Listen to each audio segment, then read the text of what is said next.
Well, a few months ago, Bill and I were delighted when we were looking at PBS programming available for streaming. And we came upon this show. Our friend Verlon Thompson was hosting his own PBS series. It's called Barnegie Hall. And we watched every episode. We hope there's another season coming out. We've finished the whole first season, even did some of them twice. So would you tell us a little bit about the show and how it came to be? I have another one of my dreams came true. I was able to build a little place out in the country as sort of my musical sanctuary, my getaway. It sits on the banks of a river, and it was an old barn. And I took a couple of old log cabins they were going to destroy, and I used all the logs on the interior of the barn. So it looks like a barn, but then when you walk in, it feels like a log cabin. And it turned out what I had built was I'd almost built a musical instrument because of the way it's shaped and the beams that support it and everything. It's almost like this box, you know.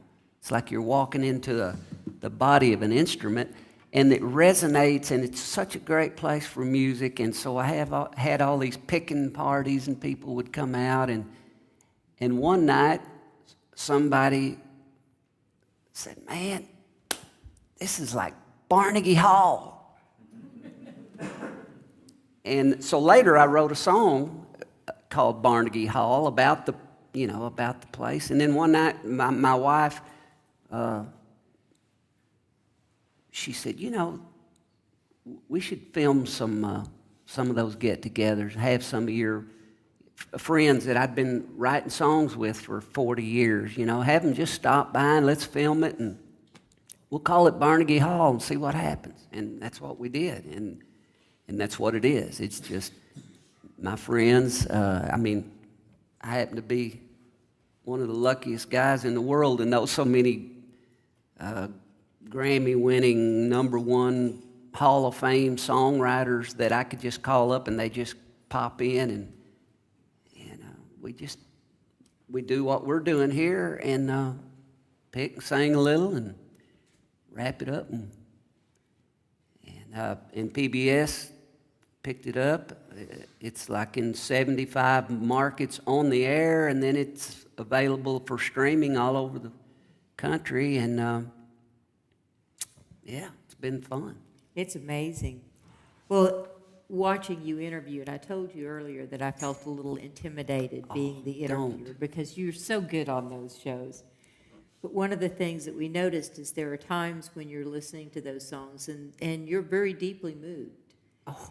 And we are too. I don't know there's an episode that hasn't brought me to tears at some point, some of the beauty of the songs. So can you think of one of those songs written by one of your guests that you could either play a little bit of that song for us or at least tell us about it so that we can look it up for ourselves and give us a recommendation? Wow. Man. Now, that's a good one. There's so many.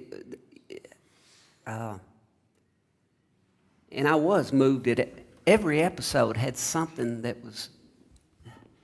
I would learn something about these people. I thought I knew all about them, and they would pull out something that I didn't know. And then some of the performances themselves were just...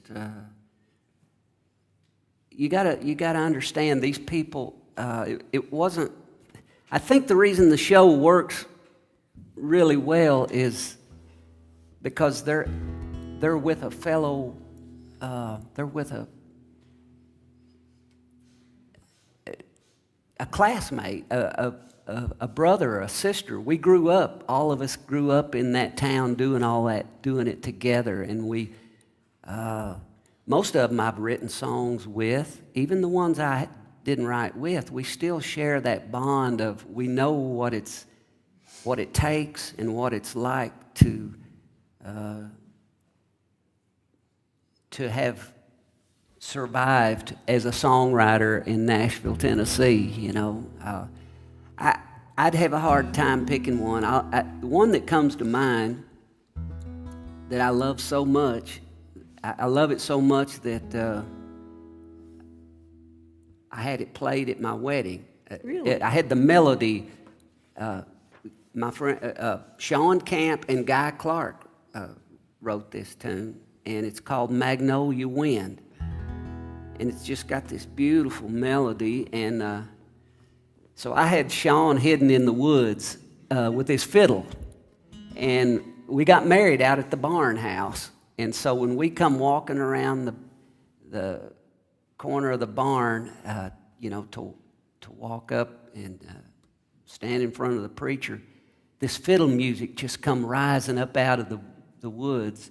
I had fiddle and an upright bass, and it was almost like God was playing this music for us. Nobody knew where it was coming from, but it was just this beautiful melody. Da, da, da, da, da, da, da, da, da, da, da, da, da.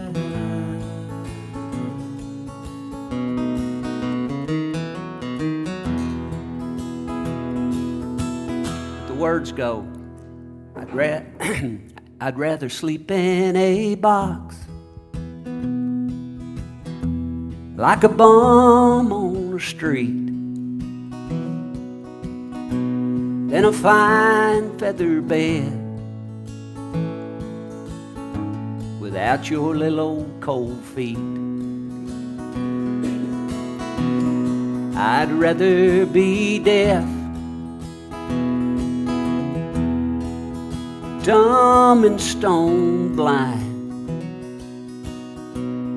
than to know that your mornings will never be mine. I'd rather not walk through the garden again if I can't catch your scent on Magnolia Wind. And it goes on and on. It just gets prettier as it goes. Oh, it's beautiful. It's just gorgeous. That's nice. Well, I love your show. We're a big fan. I hope you do another season. Thank you. I do too. We're trying to drum up a good sponsor. Even though we've got the. My wife is the production team, and we got the setting, the barn, and everything. But it still costs a lot of money to produce something like that, as you guys, I'm sure, well know. And so. You tell all your rich Texas friends to start showing them Barnegie Hall, huh? Yeah.